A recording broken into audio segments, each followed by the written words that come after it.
एक निवेदन करना चाहूंगा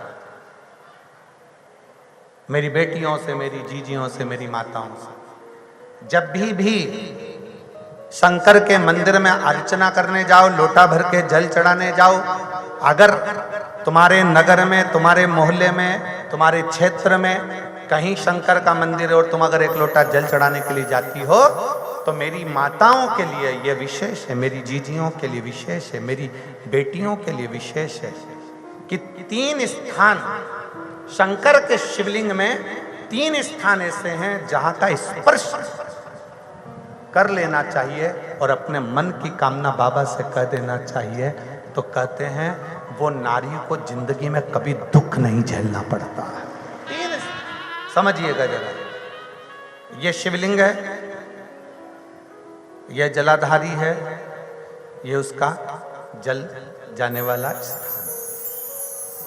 इधर कार्तिकेय, गणेश कार्तिकेय का स्थान, बीच में अशोक सुंदरी का स्थान, ये माता पार्वती जी का हस्त कमल, ये भगवान शंकर का शिवलिंग। शिवलिंग के ऊपर जो एक एक बूंद पानी टपकता है कलश में से, वो शंकर जी की 5 लड़कियां जया, विषहरा, शामली बारी, दौतली, देव।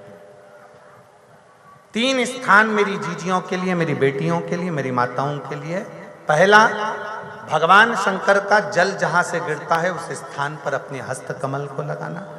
दूसरा, जो माता का कटी भाग, माता का हाथ, जो माता का सुंदर हस्त कमल है, उस हस्त कमल पर स्पर्श करना।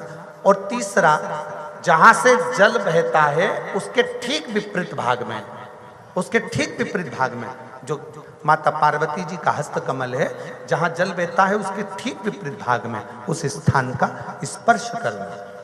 अगर ये 3 स्थान ऐसे हैं, आप माता के, आप शिव जी के मंदिर में जा रहे हैं, भगवान शंकर के मंदिर में जाकर जल चढ़ा रहे हैं, शिव की अर्चना कर रहे हैं, तो 3 स्थान पर मात्र स्पर्श मात्र कर लेने पर, अपनी कामना कह देने पर स्त्री को कभी जिंदगी में दुख नहीं झेलना पड़ता।